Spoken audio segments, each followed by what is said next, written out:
Hello students, welcome back to a new video for class 9। অর্থাৎ তোমরা যারা নবম শ্রেণীতে পড়ো তাদের জন্য সেকেন্ড সামেটিভ ইভলিউশন জিওগ্রাফি থেকে রায় মার্টিন প্রশ্নবিচিত্রা 2026-এর যে 4 নম্বর স্কুল আছে অর্থাৎ বিষ্ণুপুর স্যার রমেশ ইনস্টিটিউশন, তার সমস্ত কোশ্চেনগুলো আলোচনা করব। আশা করি সবগুলোই বুঝতে পারবে, পুরো ভিডিওটার সঙ্গে থেকো। প্রথমেই চলো দেখে নেই বিভাগ কয়ের একের দাগে যে সমস্ত প্রশ্নগুলো আছে।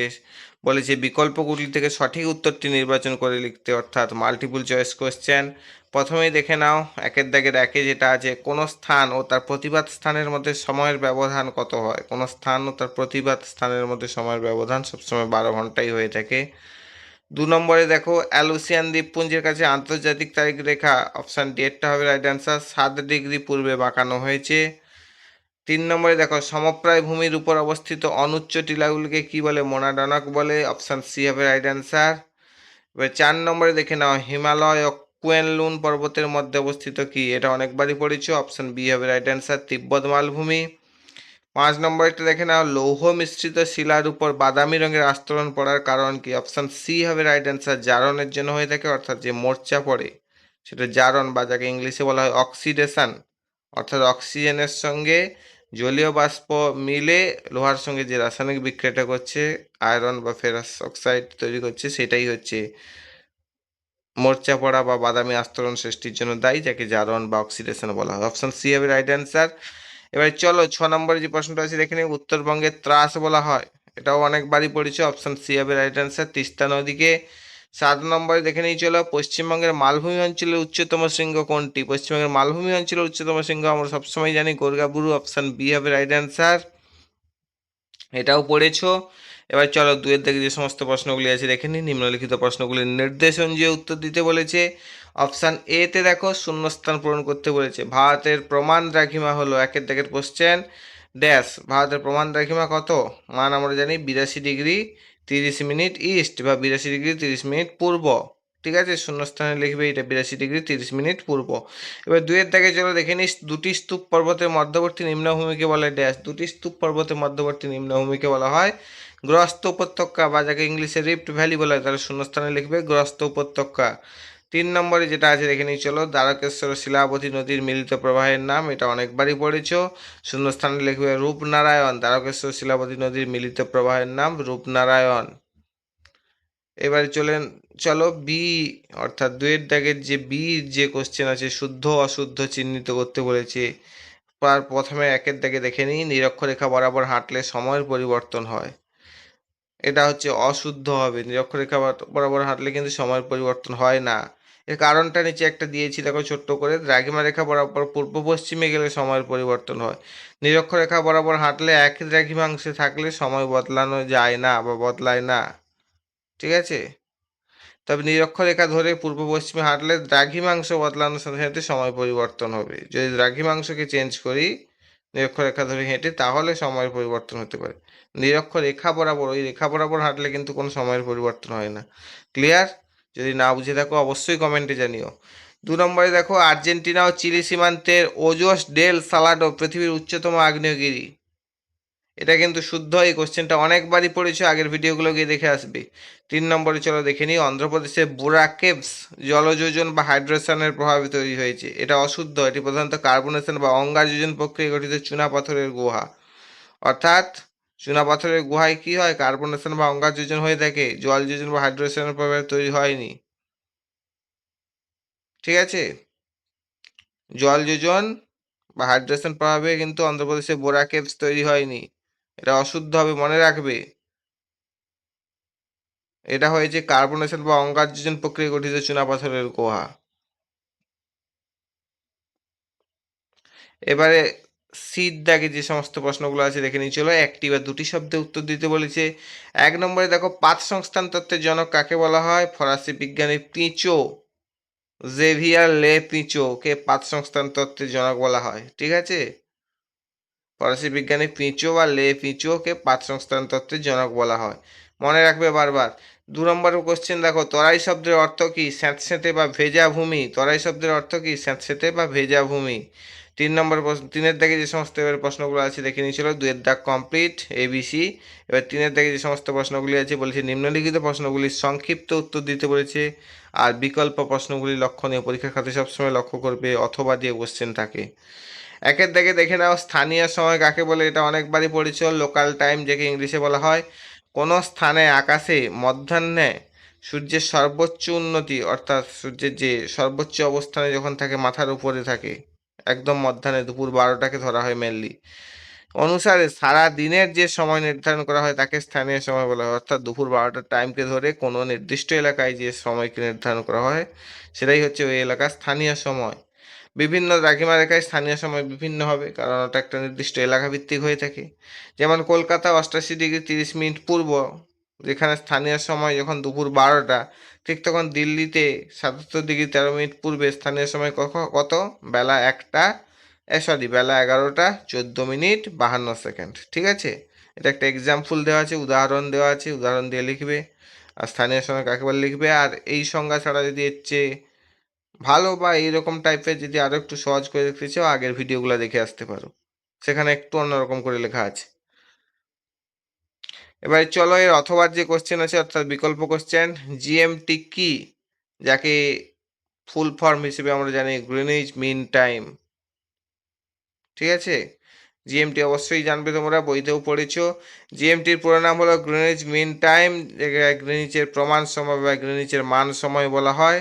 লন্ডনের গ্রিনিচ মান মন্দিরের উপর দিয়ে বিস্তৃত মূল মধ্যরেখা, যার মান কত, 0°। পাশে একটা ছবি দেওয়া আছে দেখো, গ্রিনিচের মান মন্দিরের উপর দিয়ে অবস্থিত মূল মধ্যরেখা যার মান 0°, যা হচ্ছে পৃথিবীকে পূর্ব পশ্চিম দুটো ভাগে ভাগ করেছে, দুটো গোলার্ধে। স্থানীয় সময়কে সমগ্র পৃথিবীর প্রমাণ সময় ধরা হয়, একেই GMT বলা হয়। ভালো করে পড়বে এটা। এবার 2 নম্বরে যে প্রশ্নটা আছে দেখে নাও, 3-এর দাগে 2-এ বহির্জাত প্রক্রিয়া বলতে কি বোঝো। অর্থাৎ বহির্জাত এই কথাটার মধ্যেই তুমি পাচ্ছ মিনিংটা, বাইরের যেসব প্রক্রিয়া ঘটে থাকে, ভূ অভ্যন্তরে নয় কিন্তু, ভূত্বকের বাইরে যে প্রক্রিয়াগুলো ঘটে থাকে। কি বলেছে এটাও পড়েছ অনেকবার, যেসব প্রাকৃতিক শক্তি, যেমন কি আছে, নদী আছে অর্থাৎ রিভার, বায়ু আছে, হিমবাহ আছে, সমুদ্র তরঙ্গ আছে, পাশে কিছু ছবি দেওয়া আছে দেখবে, উইন্ড ইরোশন, ওয়াটার ইরোশন, আইস ইরোশন, গ্র্যাভিটি ইরোশন, অর্থাৎ ভূমিধসটা যে নামছে ওটা কি গ্র্যাভিটি ইরোশন। ঠিক আছে, এগুলা হচ্ছে কি বহির্জাত প্রক্রিয়া, অন্তর্জাত নয়। যদি অন্তর্জাত প্রক্রিয়া বলতো কোনগুলা হবে, অগ্নুৎপাত হবে, ভূমিকম্প হবে, এগুলো হচ্ছে অন্তর্জাত প্রক্রিয়া, ভূ অভ্যন্তর থেকে শক্তি নির্গত হচ্ছে। বহির্জাত মানে কি, ভূত্বকের বাইরে যে সমস্ত শক্তি আছে। কি কি বললাম, নদী, বায়ু, হিমবাহ, সমুদ্র তরঙ্গ প্রভৃতি ভূপৃষ্ঠের বাইরে বা উপরিভাগে দীর্ঘকাল ধরে ক্রিয়াশীল থেকে ভূমিরূপের পরিবর্তন, গঠন ও বিবর্তন ঘটায়, তাদের সম্মিলিতভাবে বহির্জাত প্রক্রিয়া বলা হচ্ছে। অর্থাৎ এই সমস্ত যে বাইরের যেসব শক্তি, এগুলা দীর্ঘকাল ধরে কোনো একটা অঞ্চলের উপর ক্রিয়াশীল থেকে ভূমিরূপের পরিবর্তন ঘটাচ্ছে, তার গঠন ও বিবর্তন ঘটাচ্ছে, অর্থাৎ তার রূপের পরিবর্তন করছে, তার সম্মিলিতভাবে এই সব শক্তিগুলোকে নিয়ে যে ক্রিয়াটা চলে তাকে হচ্ছে বহির্জাত প্রক্রিয়া বলছে। ঠিক আছে, ভালো করে পড়বে। নেক্সট চলো এর অথবা অথবা বিকল্প কোশ্চেন যেটা আছে দেখে নিই। স্তূপ পর্বতের বৈশিষ্ট্য লিখতে বলেছে।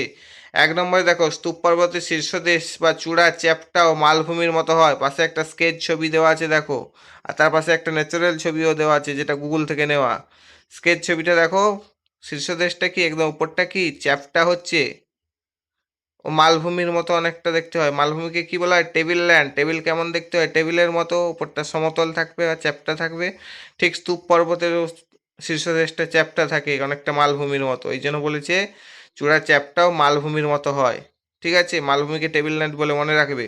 2 নম্বরে দেখাও, এর পার্শ্ববর্তী ঢাল অত্যন্ত খাড়া হবে। পার্শ্ববর্তী ঢাল অত্যন্ত খাড়া, পাশে একটা ন্যাচারাল ছবি দেওয়া আছে, ও দেখো গুগল থেকে যেটা নেওয়া। ঢাল কি অত্যন্ত খাড়া, তোমার বইতেও ছবি আছে দেখবে। ও মইয়ের মতো ধাপে ধাপে নেমে যায়, অনেকটা ধাপ ধাপ বা খাঁজ খাঁজ মতো আছে, সিঁড়ির মতো খানিকটা দেখো, ধাপে ধাপে নেমে গেছে। 3 নম্বরে দেখো, এই পর্বতের দুই পাশে সাধারণত গ্রস্ত উপত্যকা অবস্থান করে। ন্যাচারাল যে ছবিটা আছে দেখতে পাবে, একটা গ্রস্ত উপত্যকা অবস্থান করছে। ঠিক আছে, এবারে 3-এর যে প্রশ্নটা আছে দেখে নিই চলো। 3-3 মৃত্তিকা সংরক্ষণের দুটি উপায় লেখো। এই কোশ্চেনটা অনেকবারই পড়েছো, তাও বললাম আরেকবার, আগের ভিডিওগুলোও দেখে আসতে পারো। ধাপ চাষ, পাহাড়ি ঢালে সিঁড়ির মতো ধাপ তৈরি করে চাষ করলে জলের গতি কমে এবং মাটি ক্ষয় রোধ করা যায়। একদম এই পাশের ছবিটা দেখো, যে পাহাড়ের যে ছবিটা দেখা যাচ্ছে, ধাপ ধাপ করে চাষ করা হয়েছে, যেটা কি হচ্ছে, মৃত্তিকার ক্ষয় রোধ হয়, কারণ জলের গতি কমে গেলে মৃত্তিকার ক্ষয় কম হবে। 2 নম্বর যেটা পয়েন্ট আছে দেখো, বৃক্ষরোপণ। পাশে একটা এমনি ছবি দেওয়া আছে দেখো, ফাঁকা বা ঢালু জমিতে বেশি করে গাছ লাগালে গাছের শিকড় মাটিকে শক্ত করে ধরে রাখে। ঠিক আছে, এর সাহায্যে মৃত্তিকা ক্ষয় করেছে। এগুলো অবশ্যই জেনে থাকবে, তোমরা আগের ক্লাসগুলোতেও পড়েছো, নতুন করে বলার কিছু নেই। ভালো করে পড়বে, পয়েন্টগুলো মনে রাখবে, দিয়ে গল্পের মতো লিখবে। চলো নেক্সট দেখে নিই যেটা আছে এর বিকল্প যে প্রশ্নটা আছে দেখে নাও, অথবা কোশ্চেন, স্বল্পমোচন কাকে বলে? এটাও পড়েছো অনেকবার। মরু অঞ্চলে দিনের বেলা প্রচণ্ড উত্তাপে শিলার উপরিভাগ প্রসারিত এবং রাতে তীব্র ঠান্ডায় সংকুচিত হয়। শিলা তাপের কুপরিবাহী হয়, এই সংকোচন প্রসারণ কেবল বাইরের স্তরেই সীমাবদ্ধ থাকে, ফলে শিলার বাইরের স্তর পেঁয়াজের খোসার মতো আলগা হয়ে খসে পড়ে। এই প্রক্রিয়াকে স্বল্পমোচন বা গোলাকৃতি আবহাওয়া বিকার বলে। পাশে কিছু ছবি দেওয়া আছে, লক্ষ্য করো। এছাড়া তোমাদের বইতেও দেখবে, সেখানেও হচ্ছে এরকম কিছু ছবি দেখতে পাবে, যাকে কি বলা হচ্ছে ইংলিশে এক্সফ্লোরেশন ওয়েদারিং বলা হচ্ছে, এক্সফোলিয়েশন ওয়েদারিং বলছে। তাহলে কি হয়, একটা পাথর বা একটা শিলা যাকে বলছে, সেটা কি তাপের কুপরিবাহী। কিভাবে জানবে? যাদের ঘরে হচ্ছে ওই মার্বেলস পাথর টাথর বসানো আছে, দেখবে ঘরের ভেতরটা গরমকালেও ঠান্ডা থাকে, কারণ কি বাইরের তাপকে ভেতরে আসতে দেয় না, শিলা তাপের কুপরিবাহী। সের ফলে কি হয়, মরু অঞ্চলে যখন দিনের বেলা, অর্থাৎ মরুভূমি অঞ্চল দিনের বেলা যখন প্রচণ্ড তাপমাত্রা থাকে, শিলার উপরিভাগটা উত্তপ্ত হয়। দিয়ে কী হবে, কোনো জিনিসকে গরম করলে কী হবে, সেটা প্রসারিত হয়, বা গোলে না, ঠিক প্রসারিত হয়, অর্থাৎ আয়তনটা বাড়ে এবং রাতে তীব্র ঠান্ডায় সংকুচিত হয়। কিন্তু কি আমরা জানি কি, শিলা তাপের কুপরিবাহী, ভেতরে তাপ কিন্তু যাচ্ছে না, উপরের স্তরটাই কেবলমাত্র এই কাজটা হতে আছে। এভাবে ক্রমাগত যখন দিন রাত্রে যখন প্রসারিত আর সংকুচিত হবে, তখন কি হয়, শিলার যে উপরের যে স্তরটা, সেটা আলগা হয়ে পেঁয়াজের খোসার মতো ছেড়ে যায়। পেঁয়াজে যেভাবে লেয়ার লেয়ার লেয়ার লেয়ার থাকে ভেতরে, সেরকম খোসার মতো ছেড়ে যায়। এই প্রক্রিয়াকে স্বল্পমোচন বা গোলাকৃতি আবহাওয়া বিকার বলে। ভালো করে পড়বে, বারবার মনে রাখার চেষ্টা করবে। 4 নম্বরে চলো, কি কোশ্চেন আছে, লু কি, এটাও পড়েছো। গ্রীষ্মকালে প্রধানত মে জুন মাসে উত্তর ও উত্তর পশ্চিম ভারতের সমভূমি অঞ্চলে, যেমন কি কি আছে, উত্তরপ্রদেশ, বিহার, রাজস্থান, এইসব অঞ্চলে, আমাদের পশ্চিমবঙ্গেও কিছুটা দেখা যায় হয়তো, দিনের বেলা যে প্রচণ্ড উষ্ণ শুষ্ক বাতাস প্রবাহিত হয়, তাকে লু বলা হয়। ওই গরমকালে দেখবে উত্তর দিক থেকে এক প্রকার প্রচণ্ড দুপুরের সময় গরম হাওয়া আসছে, বা বিকালের দিকে, যাকে আমরা লু বলে থাকি। এখানে তাহলে মনে রাখবে কি, গ্রীষ্মকালে হয়ে থাকে প্রধানত মে জুন মাসে, মাসটা মনে রাখবে, লিখবে। উত্তর ও উত্তর পশ্চিম ভারতের সমভূমি অঞ্চলে, এই টার্মটা দেবে, দিয়ে কিছু এক্সাম্পল দেবে কি, উত্তরপ্রদেশ, বিহার, রাজস্থানে দিনের বেলা যে প্রচণ্ড উষ্ণ আর শুষ্ক, উষ্ণ আর কিন্তু শুষ্কও হবে, বাতাস প্রবাহিত হয়, তাকে লু বলা হয়। ঠিক আছে, আর এই বাতাসটা মেনলি হচ্ছে, লক্ষ্য করবে, উত্তর দিক থেকে আসে, এই জন্যই বাতাসটা শুষ্ক। যদি দক্ষিণ থেকে বইতো, দক্ষিণে কি আছে, সাগর মহাসাগর আছে, অতএব শুষ্ক হতো না, কিন্তু আর্দ্র হতো। উষ্ণ হলেও আর্দ্র হতো, কিন্তু এটা উষ্ণ শুষ্ক, উত্তর দিক থেকে বয়। আর উত্তর পূর্ব ভারতের সমভূমিতে, উত্তর পশ্চিম আর উত্তর ভারতের সমভূমিতে বয়, অতএব শুষ্ক হবেই, মাস্ট মনে রাখবে, উষ্ণ শুষ্ক। এবারে চলো নেক্সট, এর যে বিকল্প প্রশ্ন অথবা প্রশ্ন যেটা আছে, ম্যানগ্রোভ অরণ্যের দুটি অভিযোজনগত বৈশিষ্ট্য লক্ষ্য। এই কোশ্চেনটা প্রায় পড়েছো, আগের ভিডিওগুলো দেখতে পারো। শ্বাসমূল দেখা যায় 1 নম্বর বৈশিষ্ট্য, নিউ মেটাফোর। মাটির নিচে অক্সিজেনের অভাব থাকায় শ্বাসকার্য চালানোর জন্য এদের মূল মাটির উপরে খাড়াভাবে উঠে আসে। প্রথমে যে ছবিটা একদম উপরে দেখতে পাচ্ছ, দেখো ওই মাটির উপরে সরাসরি বায়ু থেকে অক্সিজেন নেওয়ার জন্য, কারণ লবণাক্ত মাটিতে অক্সিজেন কম থাকে, সেই জন্য গাছ অক্সিজেন নেওয়ার জন্য কি মাটির উপরে শ্বাসমূল তৈরি করে, যার সাহায্যে কি সোজাসুজি অক্সিজেন থেকে অক্সিজেন নিতে পারে, সরি, সোজাসুজি বায়ু থেকে অক্সিজেন নিতে পারে।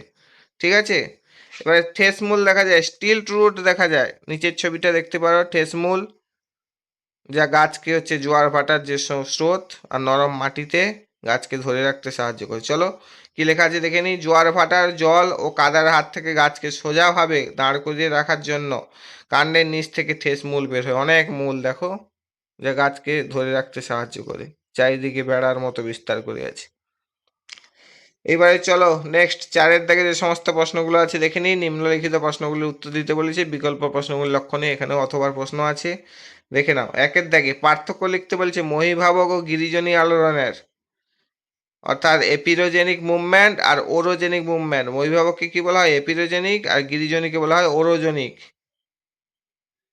এবার পার্থক্যের ভিত্তির উপর, বৈশিষ্ট্যের উপর ভিত্তি করে দেখে নিই। শব্দের উৎসটা কোত্থেকে এসছে? গ্রিক শব্দ এপিরস, যার অর্থ কি মহাদেশ, থেকে এসছে এপিরোজেনিক মুভমেন্ট বা মহিভাবক আলোড়ন, অর্থাৎ এটা মহাদেশে দেখা যায়।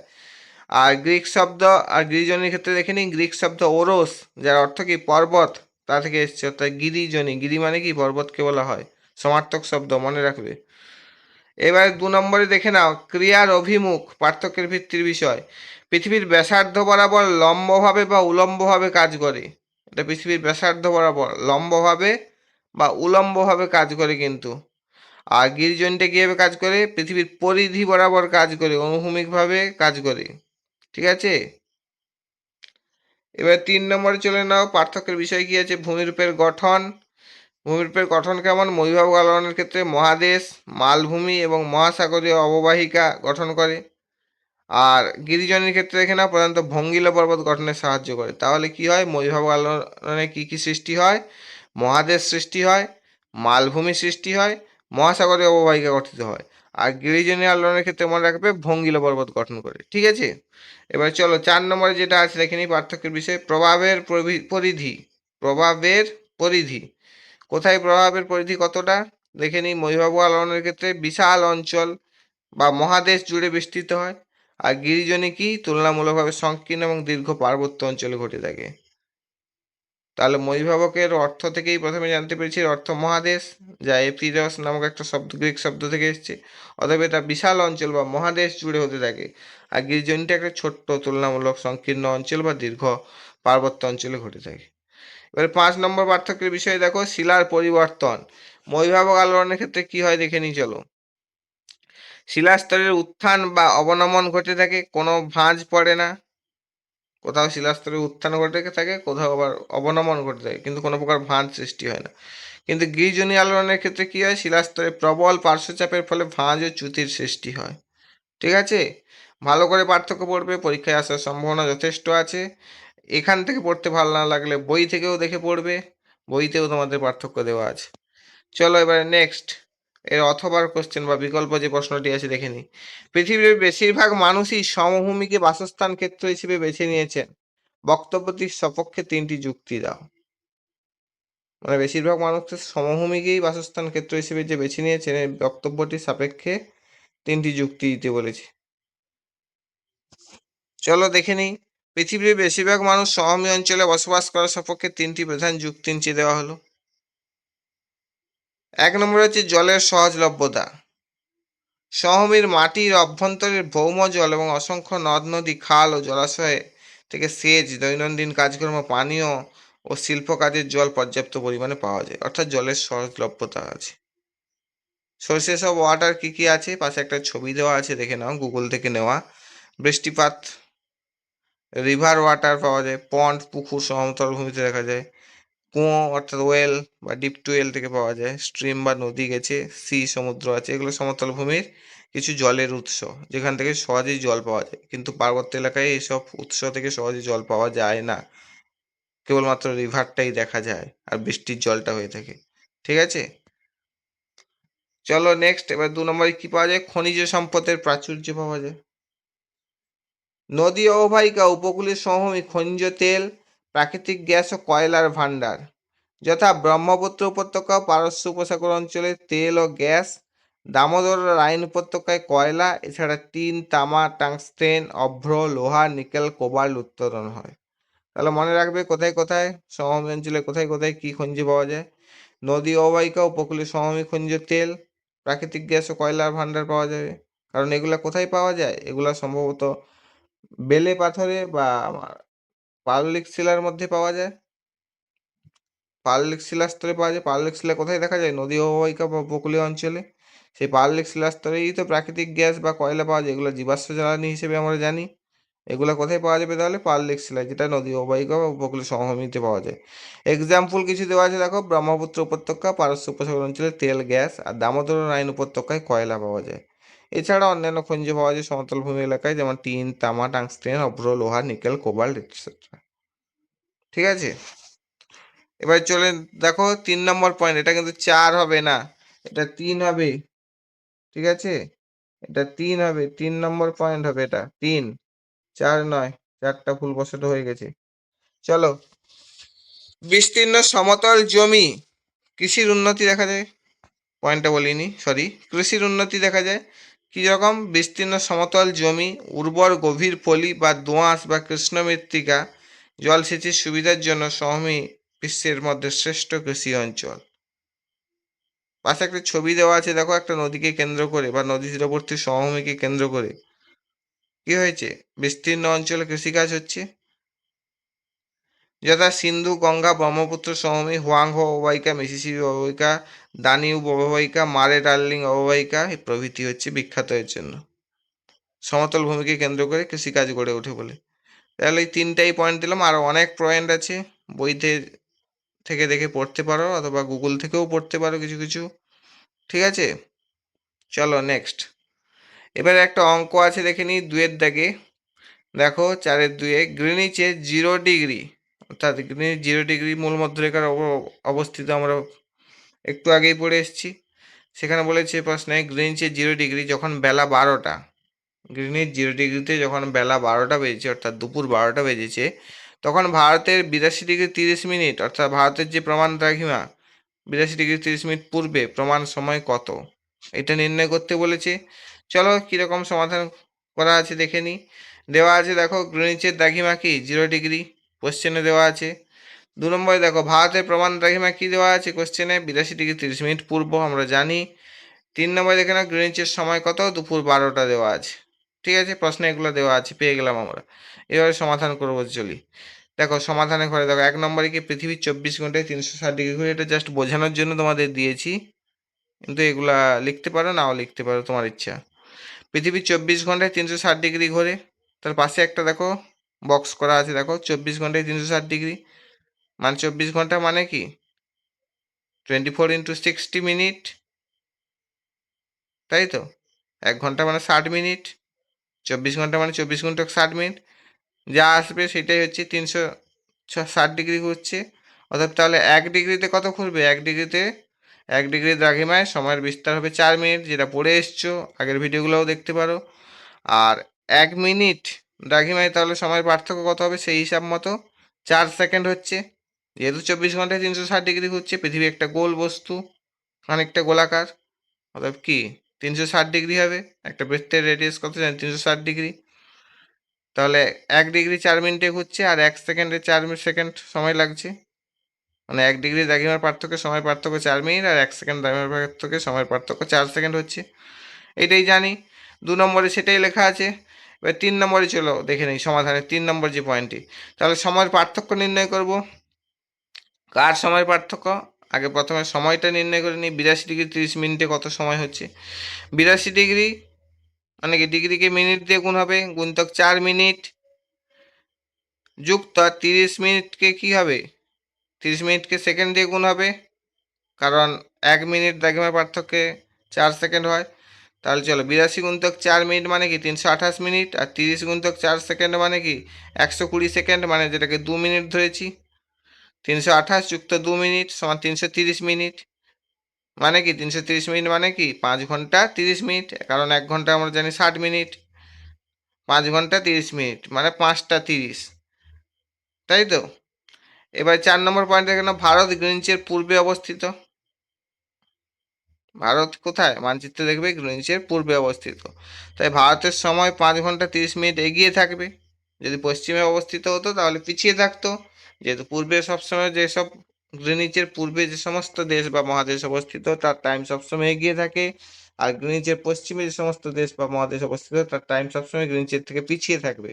অর্থাৎ ভারত যেহেতু পূর্বে অবস্থিত তাই এগিয়ে থাকবে।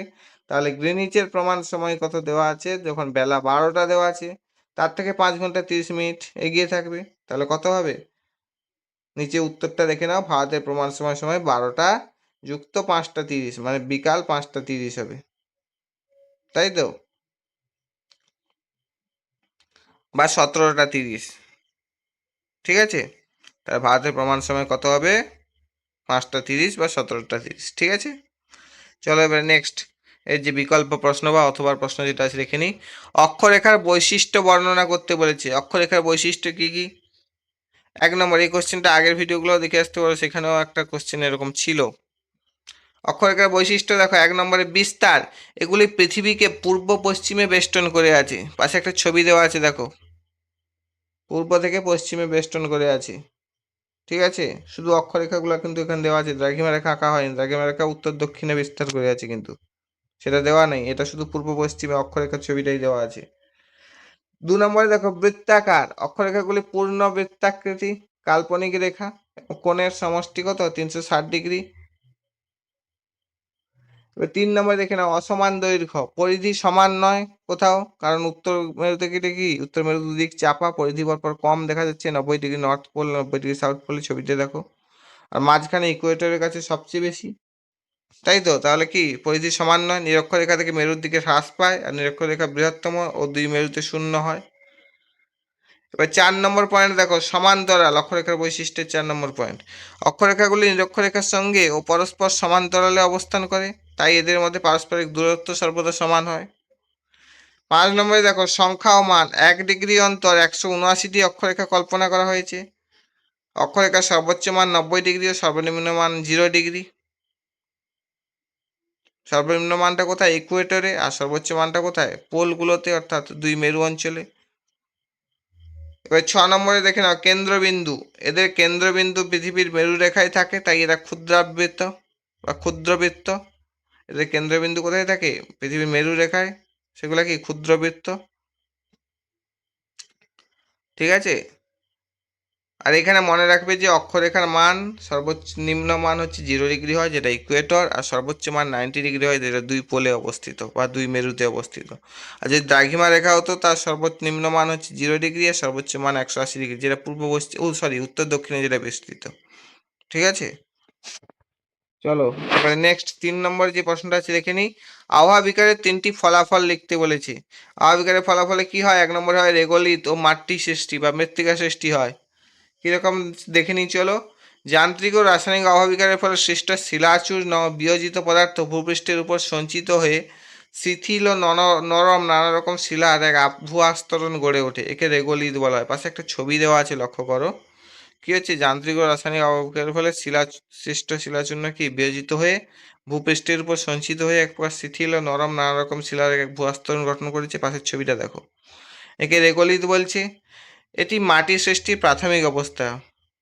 কালাক্রমে রেগুলেটের সঙ্গে কি হয়? জৈব পদার্থ, অর্থাৎ গাছের পাতা, মৃত প্রাণী দেহ এটসেট্রা পড়ে কি হয়? জৈব পদার্থ। আর আর্দ্রতা, অর্থাৎ বৃষ্টির জল বা এটসেট্রা, বিভিন্ন কুয়াশা হতে পারে, বিভিন্নভাবে আর্দ্রতা বা বরফ হতে পারে, বিভিন্নভাবে আর্দ্রতা যুক্ত হয়ে মাটির উৎপত্তি হচ্ছে। যেমন পট জল, চেরনোজেম, ল্যাটেরাইট এটসেট্রা মাটির উদাহরণ দেওয়া আছে। ঠিক আছে।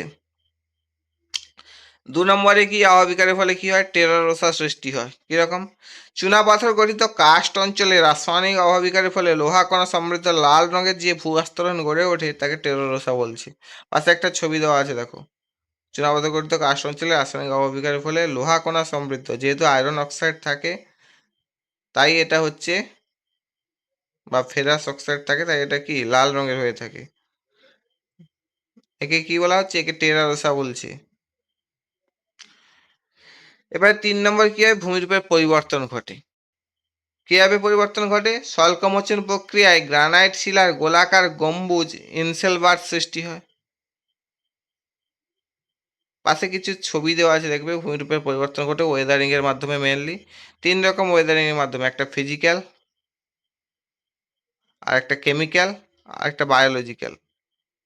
অর্থাৎ ভৌত আবহাওয়া বিকার, রাসায়নিক আবহাওয়া বিকার, আর একটা হচ্ছে জৈবিক আবহাওয়া বিকার। কিরকম হচ্ছে? 3টে ছবি দেওয়া আছে, দেখবে। ওই চলো, স্বল্পমোচন হচ্ছে প্রক্রিয়ায় গ্রানাইট শিলার গোলাকার গম্বুজ ইনসেলবার্ট সৃষ্টি হচ্ছে।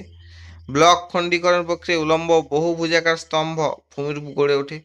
চুনাপাথর গঠিত অঞ্চলে রাসায়নিক আবহাওয়া বিকারের ফলে সিঙ্ক হোল, ডলিন, ইউভাল, পোলজি, গুহা, স্ট্যালাকটাইট, স্ট্যালাগমাইট ইত্যাদি ভূমিরূপ সম্বন্ধিত বৈশিষ্ট্যপূর্ণ কাস্ট ভূমিরূপ সৃষ্টি হয়।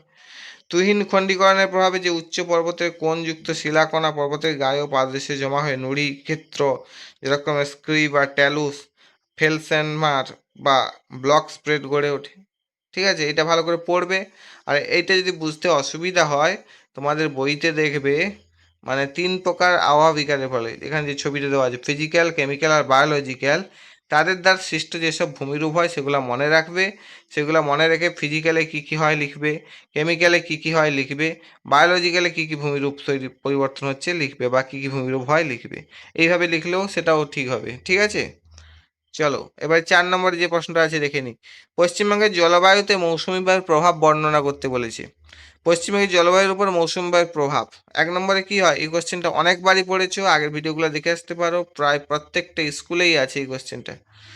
1 নম্বরে দেখে নাও, ঋতু পরিবর্তন ঘটে থাকে। মৌসুমি বায়ুর আসা ও ফিরে যাওয়ার ভিত্তিতে রাজ্যে 4টি ঋতু পর্যায়ক্রমিক আবর্তন ঘটে। আমাদের যদিও 6টা ঋতু আছে, তবে মেনলি আমরা পর্যবেক্ষণ করতে পারি বা দেখতে পাই 4টা ঋতু। এটা গ্রীষ্মকাল দেখতে পাই, একটা বর্ষাকাল দেখতে পাই, একটা শরৎকাল দেখতে পাই, একটা শীতকাল দেখতে পাই। হেমন্ত আর বসন্ত আমরা ঠিক এখন উপলব্ধি করতে পারি না, তাই মেনলি 4টা ধরা হয়, ঠিক আছে। গ্রীষ্মকাল মার্চ থেকে মে, বর্ষাকাল জুন থেকে আগস্ট, শরৎকাল সেপ্টেম্বর ও অক্টোবর, আর শীতকাল ডিসেম্বর থেকে মধ্য ফেব্রুয়ারি পর্যন্ত প্রায়। 2 নম্বরে কি হচ্ছে, ঋতুগত বিপরীতমুখী বায়ু প্রবাহ দেখা যায়, যেটা জানো তোমরা সবাই বা আগেও পড়েছ। মৌসুম বায়ু সারা বছর ধরে আগমন ও প্রত্যাগমনের জন্য পশ্চিমবঙ্গে 180 ডিগ্রি দিক পরিবর্তন করে বিপরীতমুখীভাবে প্রভাবিত হয়। গ্রীষ্ম ও বর্ষাকালে দক্ষিণ পশ্চিম মৌসুম বায়ু প্রভাবিত হয়। এখন যেটা বইছে, কি বইছে, দক্ষিণ পশ্চিম মৌসুম বায়ু বইছে, যার ফলে কি হয়, সমুদ্র থেকে স্থলভাগের দিকে জলীয় বাষ্পপূর্ণ আর্দ্র বায়ুকে নিয়ে আসে, ফলে প্রবল বৃষ্টিপাত হয়, বর্ষাকাল সৃষ্টি হয়। আর শরৎ ও শীতকালে কি হয়ে থাকে, উত্তর পূর্ব মৌসুম বায়ু উত্তর পূর্ব দিক থেকে অর্থাৎ স্থলভাগ থেকে বা পর্বতের দিক থেকে, উত্তরে কি আছে পর্বত বেষ্টিত অঞ্চল দেখা যায় পশ্চিমবঙ্গে, সেই স্থলভাগ থেকে সমুদ্রের দিকে নিয়ে যায়।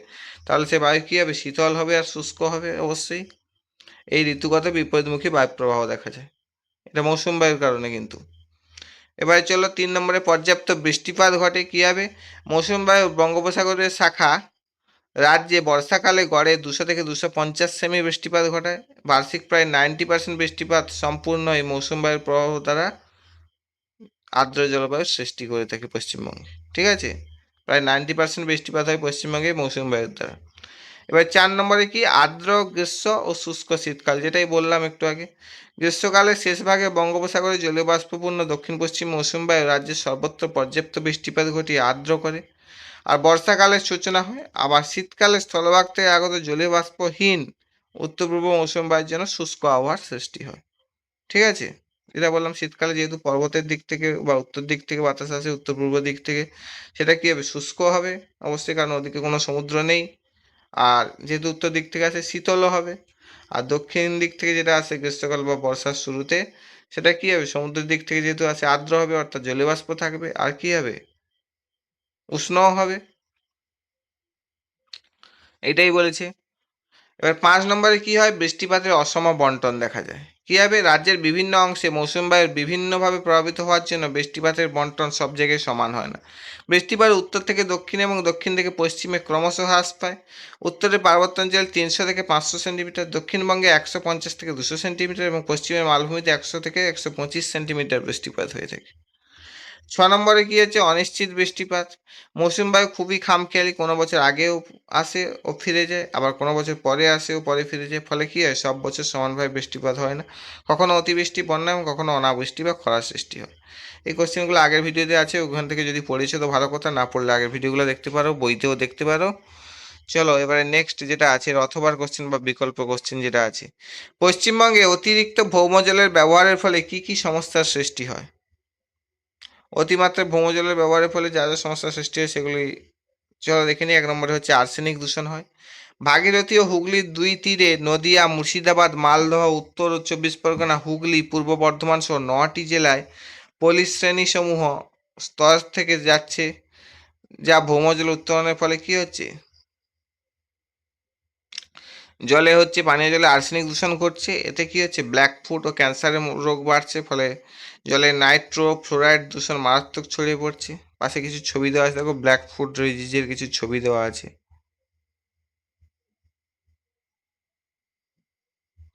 এবার 2 নম্বর দেখে নাও, মাটির লবণতা বৃদ্ধি পাচ্ছে। কী হবে না, হুগলি, বর্ধমান, উত্তর 24 পরগনা, নদিয়া, মুর্শিদাবাদ জেলায় মাটির রিক্ত বা মাটির যে অতিরিক্ত জল তুলে নেওয়ার ফলে মাটি সবসময় ভিজে থাকায় লবণাক্ত ও ক্ষারীয় হয়ে উপযোগিতা হ্রাস পাচ্ছে, অর্থাৎ চাষবাস বা কৃষিকাজের যে উপযোগিতা সেটা হ্রাস পাচ্ছে, লবণতা বৃদ্ধি পাচ্ছে। এবার 3 নম্বরে হচ্ছে পানীয় জল সংকট দেখা দিচ্ছে। মাটির জল যথেচ্ছভাবে উত্তোলন করে সেচ, গৃহস্থলীয় শিল্প কাজে অপব্যবহারের ফলে কী হচ্ছে, অমূল্য ভৌমজল সম্পদের বিনাশ ঘটছে। কলকাতা, হাওড়া, দুর্গাপুর, আসানসোল, শিলিগুড়ি ইত্যাদি নগরের ভূগর্ভস্থ জলস্তর নেমে যাচ্ছে। বাঁকুড়ার জলস্তরের উচ্চতা 2009-10 সালে প্রায় 4.3 মিটার নেমেছে। শুষ্ক ঋতুতে পানীয় জল সংকটের সম্ভাবনা সৃষ্টি হতে, গরমকালে দেখবে এইসব অঞ্চলগুলোতে পানীয় জলের সমস্যা তৈরি হয়।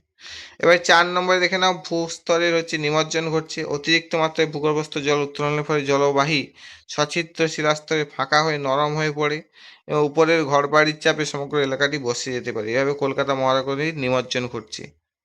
ঠিক আছে, পাশে গঙ্গা থাকার জন্য এই মহানগরীর নিমজ্জন কিন্তু ঘটছে, পরপর পরপর বসে যাচ্ছে অতিরিক্ত জল তোলার ফলে। এবারে 5-এর দাগে যে সমস্ত প্রশ্নগুলো আছে দেখে নিই চলো। পশ্চিমবঙ্গের পার্বত্য অঞ্চলে অবস্থান ও ভূপ্রকৃতির সংক্ষিপ্ত বিবরণ দিতে বলেছে, এটাও পড়েছো আশা করি। উত্তর পার্বত্য অঞ্চলের অবস্থানটা দেখে নিই পশ্চিমবঙ্গের। দক্ষিণবঙ্গের উত্তর ও পশ্চিম প্রান্তে শিলিগুড়ি মহকুমা বাদে সমগ্র দার্জিলিং জেলা, কালিম্পং ও আলিপুরদুয়ারের কুমারগ্রাম ও কালচিনি থানা অঞ্চলে পার্বত্য অঞ্চলটি অবস্থিত। এখানে দেখে নাও দক্ষিণবঙ্গের উত্তর পশ্চিম প্রান্তে, অর্থাৎ যারা ওই পূর্ব মেদিনীপুর বা কলকাতা 24 পরগনা সাইডে অবস্থিত, তার দক্ষিণ উত্তর পশ্চিম প্রান্তে, অর্থাৎ তার উত্তর পশ্চিম দিকে অবস্থিত শিলিগুড়ি মহকুমা বাদে সমগ্র দার্জিলিং জেলা, কালিম্পং, আলিপুরদুয়ার, কুমারগ্রাম ও কালচিনি থানা অঞ্চলটি পার্বত্য অঞ্চলে বিস্তৃত। ঠিক আছে, এবারে হচ্ছে ভূপ্রাকৃতিক বৈশিষ্ট্য দেখে নিই চলো। এটি পশ্চিমবঙ্গের উচ্চতম অঞ্চল। উচ্চতা কত? 600 থেকে 3000 মিটার। দক্ষিণ থেকে উত্তরে উচ্চতা পরপর বাড়ছে। অঞ্চলটি 2 নম্বর পয়েন্ট দেখো, অঞ্চলটি উত্তর থেকে দক্ষিণে ঢালু। 3 নম্বরে দেখো, এই সমভূমি থেকে অঞ্চলটি উলম্ব দিকে হয়ে খাড়াভাবে উঠে গেছে। এবার 4 নম্বর পয়েন্ট দেখে নাও, এটি নবীন ভঙ্গিলা পর্বত, পূর্ব হিমালয়ের অংশ।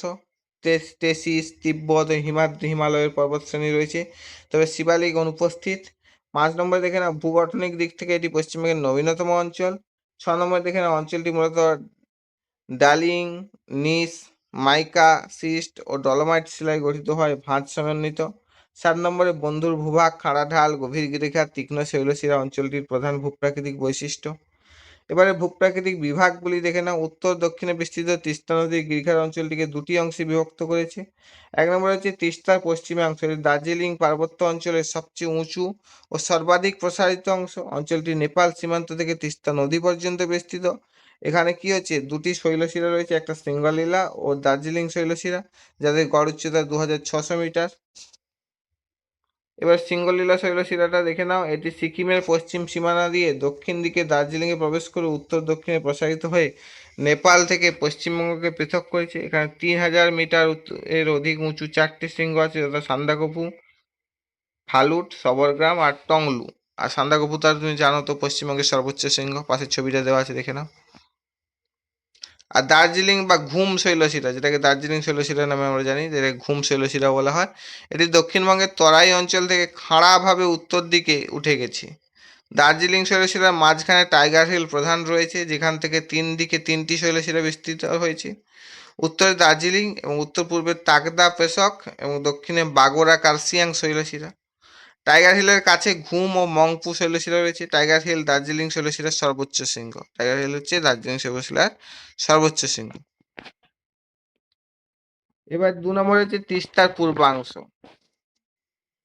এটি অপেক্ষাকৃত কম উঁচু ও কম প্রসারিত অঞ্চল। তিস্তা নদী থেকে জলপাইগুড়ি ও আলিপুরদুয়ারের উত্তর ভাগ পর্যন্ত বিস্তৃত। 2টি শৈলশিরা আছে, দূরবিন্দার ও চোলা। দূরবিন্দারা পর্বতের সর্বোচ্চ শৃঙ্গ হচ্ছে রেসিলা তথা দার্জিলিং হিমালয়ের সর্বোচ্চ শৃঙ্গ, আর চোলা পর্বতের সর্বোচ্চ শৃঙ্গ হচ্ছে ডেলো। এখানে শিবালিকের উপস্থিতি বক্সা জয়ন্তী পাহাড়ের নামে পরিচিত। সিকিমের ডুয়ার্স রোড দ্বারা গ্যাংটকের সাথে যুক্ত, এখানে বক্সা ডুয়ার গিরিপথ রয়েছে। এবার 2 নম্বর যে প্রশ্নটা আছে দেখে নাও। উষ্ণতার তারতম্যজনিত কারণে সংঘটিত বিভিন্ন ধরনের যান্ত্রিক আবহবিকারের চিত্র সহ ব্যাখ্যা করতে বলেছি। উষ্ণতার দৈনিক ও ঋতুগত পরিবর্তনের ফলে শিলার যে যান্ত্রিক ভাঙন ঘটে তাকে উষ্ণতার তারতম্যজনিত যান্ত্রিক আবহবিকার বলে। এটি প্রধানত 3 প্রকার। একটা হচ্ছে প্রস্তরখণ্ড খণ্ডিতকরণ, ব্লক ডিসইন্টিগ্রেশন, যেটা হচ্ছে কীভাবে হচ্ছে, যে যান্ত্রিক আবহবিকার প্রক্রিয়ায় উষ্ণতার তারতম্যের কারণে সৃষ্ট প্রসারণ সংকোচনের ফলে শিলাস্তর বড় বড় চাঁইয়ের আকারে ভেঙে যায়, তাকে প্রস্তরখণ্ড খণ্ডিতকরণ বলে। পাশে একটা ছবি দেওয়া আছে, দেখো বড় বড় চাঁই আকারে শিলাখণ্ড ভেঙে যাচ্ছে। এটা এক প্রকার যান্ত্রিক অভাবিকার বা ফিজিক্যাল ওয়েদারিং বা ভৌত অভাবিকারও বলা হয়। এর পদ্ধতি কেমন? উষ্ণ মরুভূমিতে দিন ও রাতে তাপমাত্রার ব্যাপক পার্থক্য। এর ফলে কি হয়? তাপের কুপরিবাহী শিলার উপরের স্তর দিনে ক্রমাগত প্রসারিত, রাতে সংকুচিত হয়। কালক্রমে শিলার মধ্যে পীড়ন সৃষ্টি হয়েছে, আগেই পড়েছো, যা সহ্যসীমা অতিক্রম করলে শিলাতে দুর্বল অংশ বরাবর অজস্র উলম্ব অনুভূমিক দারণ ও ফাটল তৈরি হয়। পরবর্তী সময়ে ফাটল বরাবর শিলাখণ্ড আয়তক্ষেত্র বা বর্গক্ষেত্র আকারে ব্লক বা চাই রূপে বিচ্ছিন্ন হয়। এর বৈশিষ্ট্য কি কি আছে? 1 নম্বরে হচ্ছে এক্ষেত্রে শিলার কেবল উপরের স্তরে ক্রমাগত প্রসারণ সংকোচন ঘটে। 2 নম্বরে হচ্ছে এতে শিলায় অসংখ্য উলম্ব ও অনুভূমিক দারণ ফাটল সৃষ্টি হয়। 3 নম্বরে এই অববিকারে শিলাটি বিভিন্ন ব্লক বা চাইয়ে বিচ্ছিন্ন হয়। 4 নম্বরে উষ্ণ মরুভূমিতে ব্যাসল্ট শিলায় এটি কার্যকর হয়। 5 নম্বরে এর প্রভাবে পাহাড়ের মাথাগুলি চ্যাপ্টা হয়। ঠিক আছে? এবার 2 নম্বর যেটা হচ্ছে স্বল্পমোচন। স্বল্পমোচন কাকে বলে দেখে নিই চলো। স্বল্প শব্দের অর্থ হচ্ছে খোসা। মোচন শব্দের অর্থ হচ্ছে ত্যাগ। যে যান্ত্রিক অববিকার প্রক্রিয়ায় উষ্ণতার হ্রাস বৃদ্ধির কারণে শিলার উপরিভাগের স্তরটি পেঁয়াজের খোসার মতো খুলে যায়, তাকে স্বল্পমোচন বলে। এক্সপ্লোরেশন, যেটা আগেও পড়েছো। এর পদ্ধতি কেমন? উষ্ণ মরুভূমিতে, সবই কিন্তু ফিজিক্যাল ওয়েদারিং এর পার্ট। উষ্ণ মরুভূমিতে তাপের কুপরিবাহী শিলা সমকেন্দ্রিক স্তরে এবং সমসত্ব বিশিষ্ট হলে উষ্ণতার প্রভাবে স্তর থেকে নিচের দিকে দিনের বেলা সূর্যের তাপে অধিক প্রসারিত হয় এবং রাতের বেলা শৈত্যে অধিক সংকুচিত হয়। ফলে শিলাস্তরের বাইরের থেকে ভেতরের দিকে একটি অসম টানের সৃষ্টি হয়। বহুদিন ধরে উপরের স্তরে ক্রমাগত প্রসারণ ও সংকোচনের ফলে পেঁয়াজের খোসা ছাড়ানোর মতো মূল শিলা দেহ থেকে খসে পড়তে থাকে। এর অপর নাম হচ্ছে অনিয়ন ওয়েদারিং বা এক্সফোলিয়েশন বলা হয়। ঠিক আছে? ভালো করে এটা পড়বে। আগে ও এর চেয়ে যে ছোট কোশ্চেনগুলো ছিল সেখানেও বুঝিয়ে বলেছি। এর বৈশিষ্ট্য দেখে নাও। 1 নম্বরে উষ্ণ মরু অঞ্চলে এই প্রকার খনিজ গঠিত সমসত্ব বিশিষ্ট শিলায় এই অহবিকার ঘটে। 2 নম্বরে হচ্ছে সমকেন্দ্রিক স্তরযুক্ত গ্রানাইট ও নিচশিলায় এটি বেশ কার্যকর হয়। 3 নম্বরে এক্ষেত্রে শিলাস্তূপের পৃষ্ঠদেশ থেকে ভেতরের দিকে অসম টান সৃষ্টি হয়। 4 নম্বরে স্বল্পমোচনের ফলে পর্বতের চূড়াগুলি গোলাকার হয়, যথা তামিলনাড়ুর কুডোরাই পাম্প, রাঁচি বা কাঁকেরোম এটসেট্রা আছে। যদি মনে রাখতে পারো রাখবে, না হলে লেখার দরকার নেই। এবার 3 নম্বরে দেখো পিণ্ডীকরণ বা ক্ষুদ্রকণা বিস্ফোরণ হয়, যেটা গ্র্যানুলার ডিসেন্ট্রিগেশন। কীভাবে হচ্ছে? যে যান্ত্রিক অভাবিকার প্রক্রিয়ায় উষ্ণতার তারতম্যের কারণে সৃষ্ট সংকোচন ও প্রসারণের ফলে শিলা ফেটে গিয়ে ছোট ছোট কণায় পরিণত হয়, তাই ক্ষুদ্রকণা বিস্ফোরণ বলা হচ্ছে। যেরকম একটা গুলির আওয়াজের মতো শোনা যায় মরুভূমি অঞ্চলে। এর পদ্ধতি কেমন? উচ্চ মরুভূমিতে বিষমসত্ব শিলায়, অর্থাৎ যে সমস্ত শিলা সমসত্ব নয়, অর্থাৎ একই খনিজে তৈরি নয়, বিভিন্ন খনিজের রং বৈশিষ্ট্য প্রকৃতি ভিন্ন ভিন্ন হয়, কি হয়? তাপ গ্রহণ ও বর্জন ক্ষমতা আলাদা হয়। ফলে দিন ও রাতে বিষমভাবে প্রসারিত সংকুচিত হয়ে শিলার প্রধান পীড়ন সৃষ্টি হয়। ফলে কি হচ্ছে? শিলাটি ক্ষুদ্র ক্ষুদ্র কণায় পরিণত হয়। এর বৈশিষ্ট্য কি? 1 নম্বরে দেখে নাও, উষ্ণ মরু অঞ্চলে বিভিন্ন প্রকৃতি ও রংযুক্ত বিষমসত্ব শিলায় এই আবহবিকার ঘটে।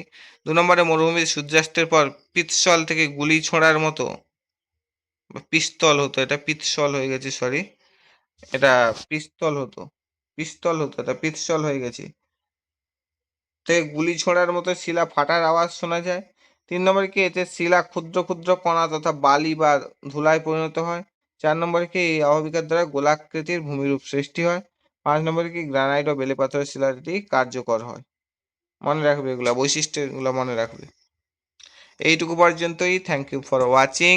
যদি ভালো লেগে থাকে অবশ্যই একটা লাইক করবে এবং বন্ধুদেরকে শেয়ার করবে। কোনো কিছু বুঝতে না পারলে অবশ্যই কমেন্ট করে জানিও, আবার বুঝিয়ে দেওয়ার চেষ্টা করবো, বা কোনো কিছু জানার থাকলে জানিও। আর শেষের দিকে যে প্রশ্নগুলো একটু বড়ই অ্যান্সার দেওয়া আছে, পড়বে একবার করে ভালো করে, আশা করি বুঝতে পারবে। আর যতটুকু পারো মনে রাখার চেষ্টা করবে। আমি একটু বড় করে দিয়েছি কারণ সবটাই তোমাদের মনে থাকে না। পরীক্ষার খাতায় কিছুটা মনে থাকলেও যদি নাও পড়ে থাকো আর পরে, তাও কিছুটা লিখে আসতে হবে, তাই জন্য একটু বড় করে হয়তো দেওয়া আছে। ভালো করে পড়ার চেষ্টা করবে আর পুরো ভিডিওটা মনোযোগ সহকারে দেখবে। আর যদি ভালো লেগে থাকে অবশ্যই চ্যানেলটিকে সাবস্ক্রাইব করে বেল আইকনটা প্রেস করে দাও, যাতে পরবর্তী ভিডিওগুলো খুব তাড়াতাড়ি পেয়ে যাও। Thank you, tata.